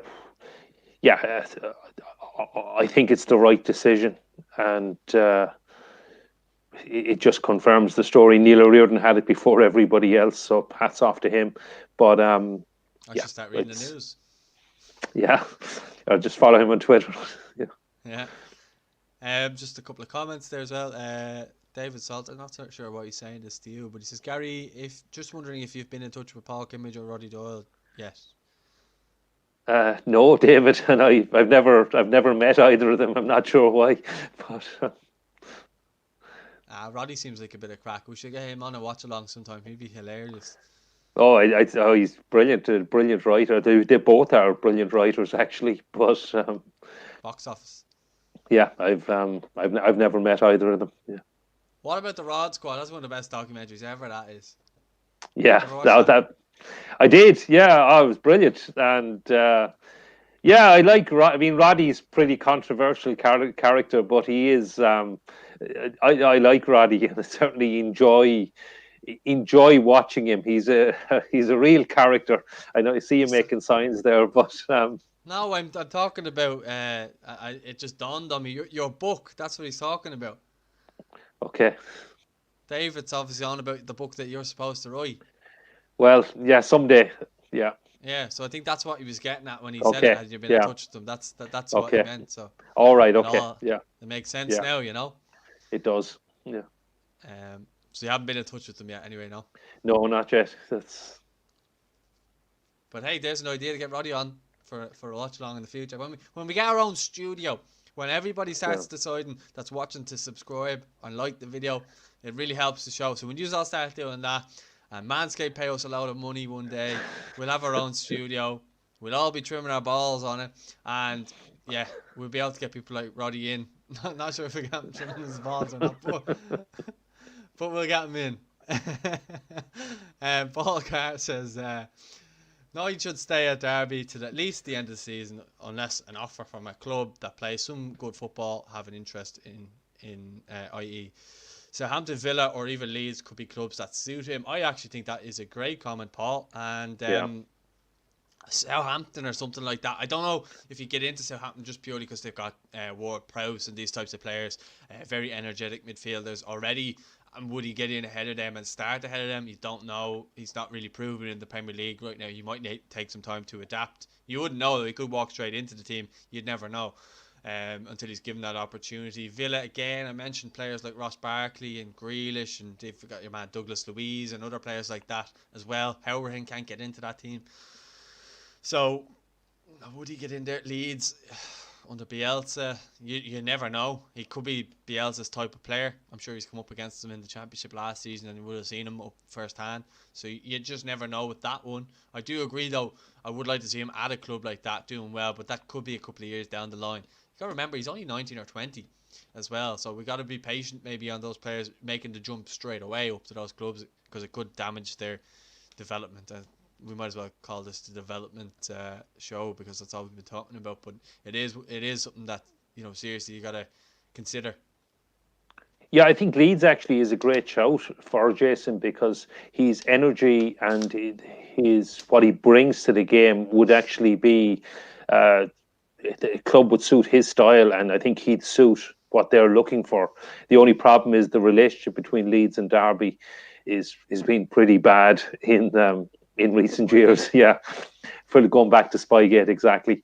So but I agree. I think Jason's playing regularly with Derby. He's playing really well with them, and I'd rather see him stay put certainly for the rest of this season. Get me in at Everton under Ancelotti next season. So, I'd love that instead of Gylfi Sigurdsson.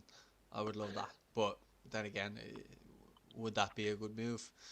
You never know. It's only me speculating as well. So there's actually been no link at all. Maybe I'll just start the link and then maybe he'll just decide to go there. That'd be great. But yeah, I think those clubs mentioned probably suit him better. But from a selfish point of view, I would love to see him at Everton. I think he's the type of player we need. Reminds me of Tim Cahill in a way, just the way he's very combative and he scores goals and he arrives in the right position at the right times and scores goals like him. So that's just me. Yeah, I mean, definitely. I mean, we'd like to see him play in the Premier League, play at the highest level. But I think the key word there that I would see is play, and maybe just to wait until he gets a move with a team that's looking for him to play and go straight into the first team, or at least play a reasonable number of games. And I mean, if he was to get a move to someone like Everton, it would be amazing once he was going to get some game time there. Yeah, in the Champions League next season, it could be good for him. Roscoe Cadwallader says, any word on Bamford for Ireland? I don't want to go into this. He doesn't really want to play for Ireland. He wants to play for England. He seems to be waiting on that. Mick chased him. He didn't seem particularly interested at the time. He wasn't scoring that many goals for Leeds at that time. For me, I don't even want him. I'd rather see one of our players come through. People will go, well, do you want someone who scores goals? Yes, I do. But do I want someone who actually wants to play for Ireland? Yes. Do I want him? No. What about you, Gary?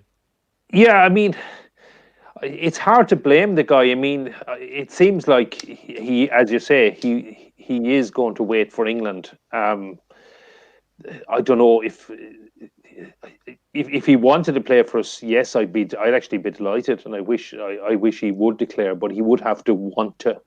I don't approach to him. Your wife went a bit wild there. Can you say that again? Okay, sure. I mean, if he would, I'd gladly take him, and I think he would walk straight into our team. So I don't know if Stephen has made any approach to him, but in fairness to the guy, it does seem like he just wants to wait for England. I don't know if he's good enough to make the current English squad because they have quite a lot of options up there. I mean, Harry Kane is clearly the number one, but like yourself, Dominic Calvert-Lewin at Everton, and they have other players who are going to push and probably ahead of him well in the Premier League and scoring quite a few goals. So I don't know if Stephen has made an approach to him. It certainly seems like he's not going to approach us, but maybe he's worth a phone call. Maybe he's worth Stephen meeting with his agent. But I don't know, maybe that's happened already. But certainly all the indications seem to be that it's England or nobody for him at the moment. And then we just go back. Another example was Mark Noble. And you have to respect him because he was eligible for us. Yeah. And he always said no. And he said he was English and he wanted to play for England. And I have absolutely no problem with that. And you just have to...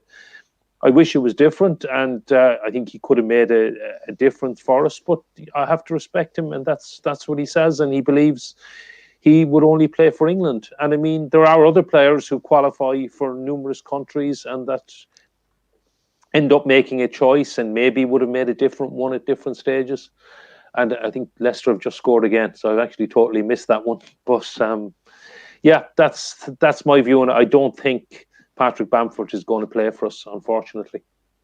Well, I think if he was going to play by now, he would have, got the transfer and he got the paperwork sorted out. He's done nothing. So yeah, let's not talk about him anymore. He just annoys me. Good luck to him. Bring on the book is right, says Sean O'Donovan. Also, if anyone has been using the code IFFTV at Manscaped, do let us know, because they are asking us. Axel Fox says, give over, Paul. Everton in the Champions League. You know it. There's the goal in here as we speak. Yeah. Tielemans, good goal that. Well, look, Carlo's going to get us there, don't you worry. There's a good comment there from Daniel Deneen. Sorry. Are you worried about the lack of game time for Irish midfielders such as Hendrick, Howrahan, McCarthy and Malumby? Yeah, in my case, I am, and we've been talking about some of this already. Now, James McCarthy has been injured and been out, so I mean, I think he's coming back now. So I think he will get game time at Crystal Palace. I'm not too worried about Jeff Hendrick. I think he will get game time at Newcastle. Conor Hourihane does seem to have moved down the pecking order, and Villa are playing so well. So it does look like he's going to struggle for game time. And we talked about Jason Malumby. He definitely, I think, needs a loan move this month and to play regularly. So, yeah, it is a concern because, I mean, who are we going to have in our starting midfield that's playing regularly? We talked about Jason Knight. Alan Brown is playing regularly at Preston, reasonably regularly anyway. And who else have we got that will start? Well, Josh Cullen is playing regularly for Anderlecht, and we do have Robbie Brady as well getting quite a bit of game time at Burnley. He keeps getting injured though, Gary. Brady, I mean, he plays one game, gets injured, and then all of a sudden he's magnificently back. Like 2 games later, starts, picks up an injury, plays well, and then gets injured. Yeah, I know, but I mean, it is a concern. But at least he is getting some game time. But of course, we don't know if he'll be injured in March or not. You know. I think Brady has to play for us. I think he just has to be in the team if he's fit. I think he has something different that no one else has. We talk about creative players and stuff like that, and he always just seems a step ahead of everyone else, even on our team in terms of creativity. And he always seems to be able to find a good pass. He obviously really good from set pieces and stuff like that. But I wouldn't have him just in the team just for that. I do think he offers a lot on the ball, and he can play in numerous different positions. He's an intelligent type of footballer. And I think, look, when he is fit and he is playing for Burnley, he makes a big difference. He scored that goal against Everton. He also assisted the goal for Ben Mee there the other day as well. And then he got injured.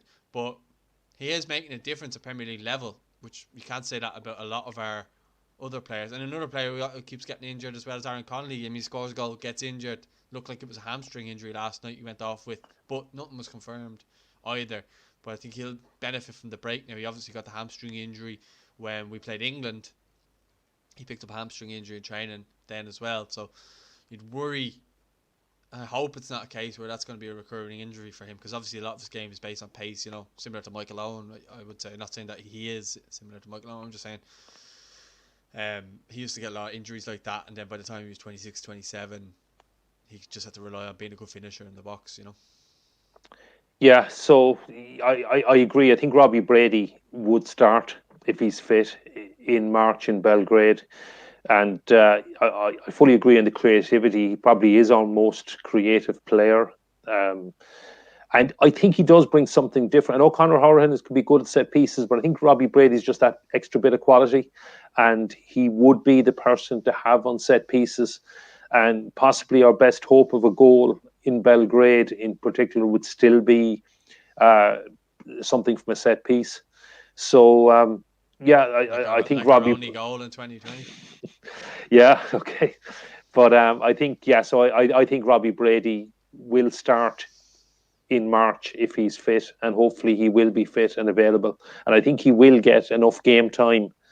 But it is a worry with some of the others, and it could well influence Stephen's selection for the game in March, depending on who's playing regularly. Yeah, sorry, I was just looking at Vardy hitting the crossbar there. He was offside though.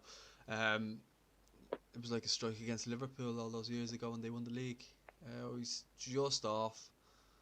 The replay is showing there, but yeah, it's if anyone's just joining us, it's 2-0 to Leicester at St James's Park. Kieran Clark is playing. He started the game, and Jeff Hendrick is still on the bench. I think. Didn't see him. I didn't notice any. Let me check. I didn't notice any substitutes, but that would be strange. I could check it there. Just if anyone wants to get their comments here, don't forget to give the video a like if you're watching on whatever platform, whether it's YouTube or Facebook. We're live on both at the moment. Yeah, no, he didn't come on. John Joe Shelby and Jacob Murphy have come on for Newcastle, but Jeff Hendrick stays in. And just as I say that, Andy Carroll, I think, is coming on now for them. But so I don't think we're going to see Jeff Hendrick, unfortunately. I think the FA Cup next week will be interesting, though, because generally teams do seem to make quite a few changes for that now. So I kind of hope that the players, a lot of the players we mentioned, will get some game time in that. And even though Liverpool have drawn Aston Villa, which probably is the tie of the round, I still hope that Kelleher will maybe start in goal for Liverpool. I think that game is on Friday night and live on TV. So it would be great. Yeah, it'd be a good one to do, particularly if Queeveen starts. Yeah, but I think with the FA Cup, yeah, you're right in that aspect. A lot of clubs do treat it like almost like a Carabao Cup, especially at this round. Like the third round is usually when a lot of kind of fringe players will come in. So it will be, I'd say, a lot of Irish players will be playing in those games, especially when they're playing against Premier League clubs or are playing against maybe Championship clubs. But again, it could be a chance for some of our younger players to do well in that. Again, it's a chance for some players to put themselves in the shop window, like Malumby, say, if he did well for Brighton in their game. So that's just one off the top of my head. So you don't know. We'll see kind of how that one plays out. But for the most part, we just have to see how that goes. Ross says, is the game in Belgrade almost make or break? A loss would be devastating, but a draw or win would be a huge boost for the squad and the fans. I think it's very early to be making that call. We could lose the first game and go on to, get a couple of wins after that, or draws, or positive results. Imagine we drew against Portugal at a later date. So that could repair the damage. So I don't think it's make or break. Obviously, would be a devastating blow. What do you think? I don't think it's make or break. I mean, I would agree that a draw or a win would be a huge boost for the squad and for the fans and for the manager. I don't think a loss will be fatal in Belgrade. I think ultimately it'll probably come down to ourselves or Serbia for the runners-up. I think Portugal will win the group. But even if we were to lose, and I'm not saying we will, there's still time to turn it around. So, it is an absolutely crucial game. But I don't think you can talk about the first game in a qualifying campaign to be make or break. Particularly as Serbia, after they face us, they play Portugal and then travel to play in Azerbaijan. So they've got a really difficult start. So, it's a crucial game, but it's by no means make or break. But I don't think that they're like the best team ever. I mean, Scotland beat them on penalties to qualify, obviously, for the Euros and the playoff. And I think I'd say we were almost on par with Scotland, maybe even a slight bit better in terms of our squad. I know they've got players like Robertson and Kieran Tierney and stuff like that, but after that, they don't have a whole load of quality. Maybe John McGinn as well. But they don't have a huge amount of quality. I feel as though we actually have a better squad overall. But there's not a lot in the difference. But they bet them, albeit on penalties, but they still bet them. Andy Carroll is just. What I'm saying. Yeah, I think they are. I mean, Andy Carroll's just got a goal back for Newcastle there. I think they are. They are. They are definitely beatable, and we're well capable of going there and getting a result, at least a draw. They are no great shakes. I think Portugal is probably a bridge too far for this year. They've got quality all over the park, and they're just at a different level. And I think they will win the group. Not that we could possibly nick a point or something here or there off them, but so yeah, I think even if we could well go to Belgrade and get a draw or a win. Equally likely, we could beat them in Dublin in September, which even if we were to lose in March, we could turn it around then. So yeah, look, they are beatable. It's I think March will tell a lot. But certainly, actually, if we were to go there and get a result, and then Portugal were to actually beat them, and then they could potentially be going to Baku under a lot of pressure, and third game in 6 days for them.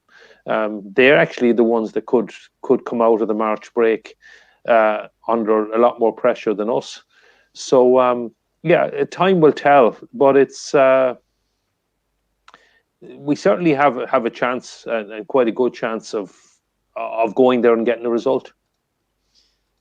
Yeah, well, I think so too. I think it's so many years.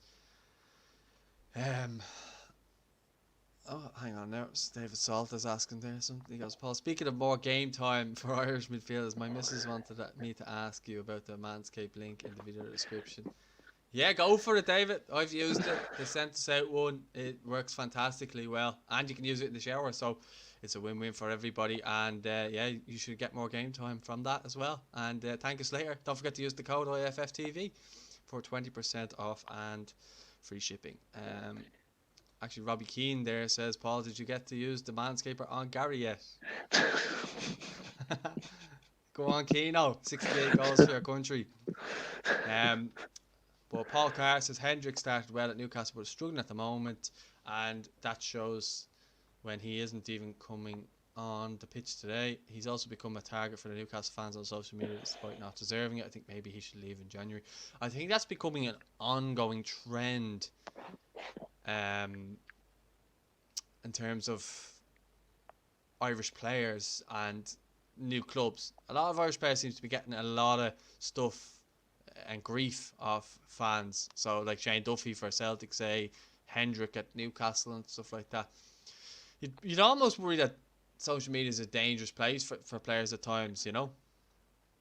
Yeah, well, I think we probably noticed it more with players getting grief. I know I wasn't aware of Jeff Hendrick getting any grief from Newcastle fans on social media or anything like that. So that is news to me.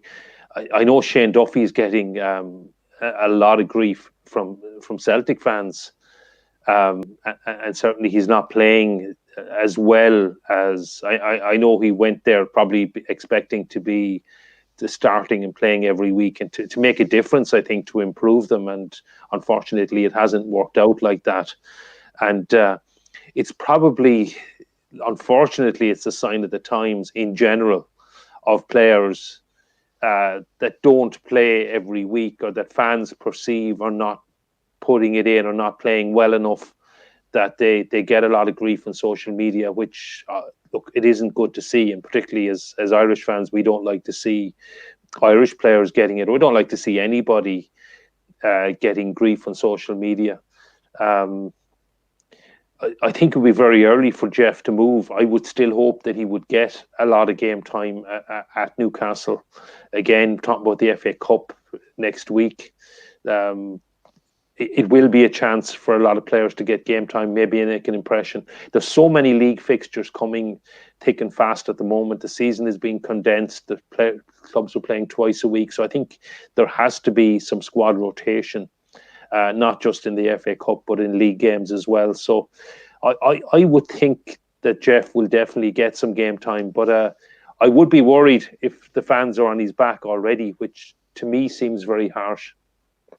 Well, I think it might be the fact as well as that fans actually can't be in the stadiums. So a lot of the stuff that they would probably be voicing their frustrations, he probably wouldn't hear from the being on the pitch and playing, where more so than now that they've nowhere to voice that anger and frustration at players except for online, so the players get it directly. That could be another reason why that's happening.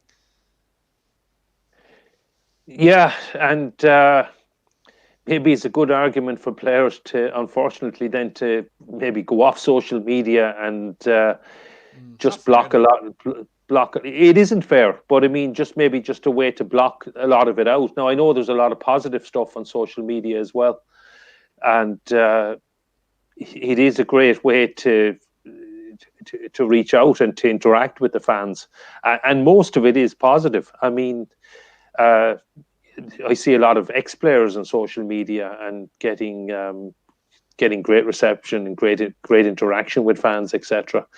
So, but unfortunately, there is a minority that will use it to vent their frustration or to abuse players. Well, I think with retired players, they're not necessarily playing anymore, so there's nothing really to like be slaughtering them about, unless maybe it's a player giving an opinion on a show or something. That's why I think the ex players probably like it more, especially the retired ones.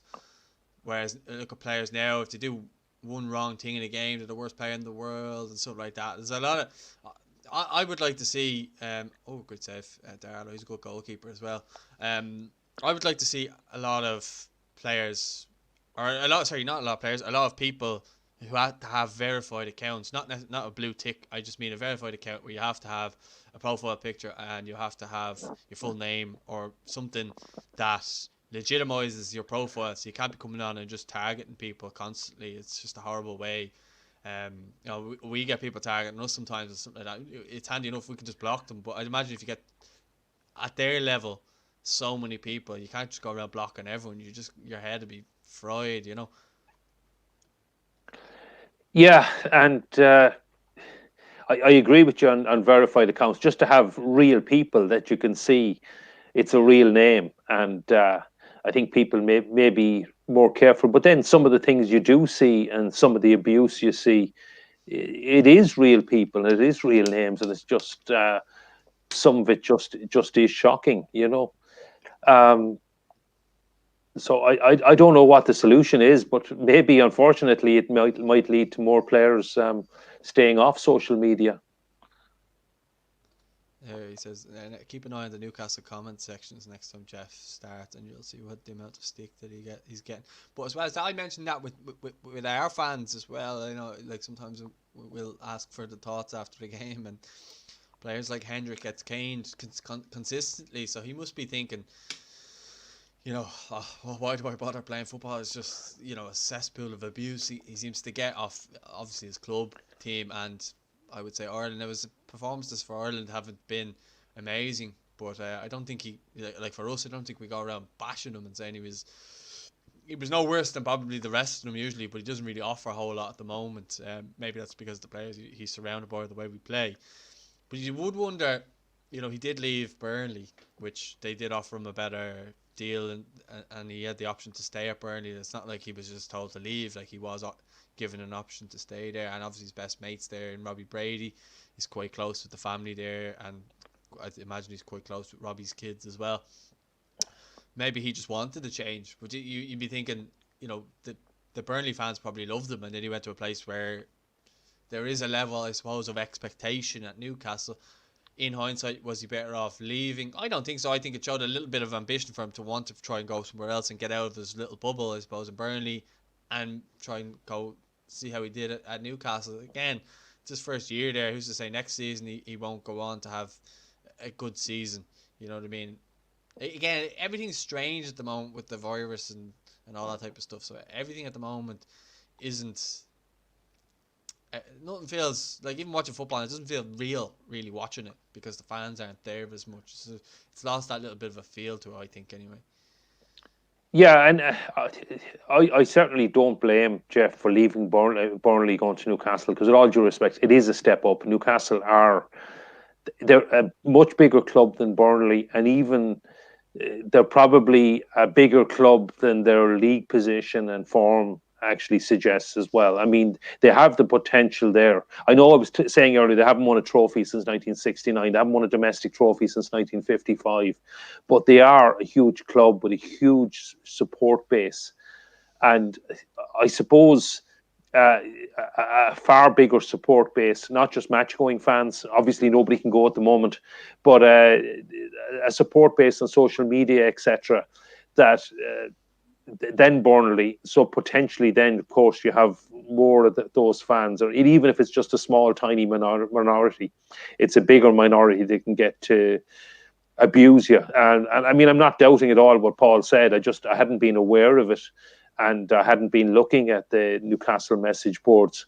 But it is disappointing to see, and I hope that that it stops. And as you said, Paul, it is strange times. It's crazy that people can't go to games. The games are very different, and hopefully that Newcastle will get their fans back and the few better home supporters than the Toon Army, and to be roaring Jeff on. And I would hope that the majority of them would be very supportive of him, because it's a fantastic stadium and they're a fantastic crowd to play in front of, particularly when they're going well. And as I said, potential to be an absolutely massive club. And they've probably been, God, as long as I've been watching football, the potential to be a massive winning. I remember them getting to League Cup finals, FA Cup finals, and losing them. And they should have won the league in 1996. They were the best team in English football. They were 10, 12 points clear. And I remember them actually absolutely battering Man United and managing to lose 1-0. Now, it was some performance by Ferguson and United to win that league. But how United won that game in St James's Park, and after that, I think just that was it. That's the season. They just imploded, and Man United went on with Schmeichel, Keane, Cantona, and just ground out a lot of 1-0 wins, and somehow reeled them in and won the league. But that was certainly that Newcastle team was just such swashbuckling, amazing, fantastic to watch, and. Just United reeled them in and managed to win the league. And I think that had huge damage psychologically and everything for Newcastle for years after that, because it's definitely one that got away. I think as well as that, it shows the players and the people they can attract to their club. Right? They had Rafa Benitez as their manager, who was one of the most sought after managers in Europe. And remember, he even stayed with them down in the Championship. So they obviously... They're a massive club in that respect in terms of who they can attract and stuff like that. They have a massive stadium and stuff like that. And that's what I said. There's a level of expectation for Hendrick to go there and perform in regards to Burnley. So, and that's why I think the fans aren't happy at the moment, because they think that they're settling for just mid-table with Steve Bruce as manager, and they're signing players like Jeff Hendrick, who I'd said earlier, obviously, I feel he's quite average Premier League midfielder, as you said as well. That's not necessarily a bad thing. You look at the quality of player in the Premier League, but they're probably looking at getting someone to the level. You look at the players who they've signed in the past, now not in recent times, but they've signed some top quality players. Shearer, Michael Owen, in Premier League times, that was probably when they were at their pomp, but they've often attracted players, and that's obviously the fans expect a level to be at when you go there, regardless of if they've come up from the Championship or not. So that's just the way it is. Just Axel Fox just says there, just probably the last question we'll get in before we get off. Jack Taylor could be in for more game time with the seniors. Obviously, he got called up because we were missing so many players himself. McAniff and Graham Burke got called into Stephen's last squad. What do you think? Have you seen much of him? I've only seen him with the 21s. Yeah, no, I haven't. I mean, I know he's highly rated, and I haven't looked if he's getting much game time with Peterborough lately now. But I think it's probably a bit early to get game time with the national team, unless he's playing probably at a higher level. But he's definitely highly regarded and talked about as one for the future as well. Yeah, I'm just looking up his stats here now. So he's played 16 matches, started 16 matches. He's got 3 goals. He's got 1 assist. So yeah, he's doing quite well for them. But 16 games so far, and he started them also. Obviously very highly rated, and just needs, I suppose, to move up the levels. Maybe he has a good season and gets a move to a club further up in the league or in the next league up.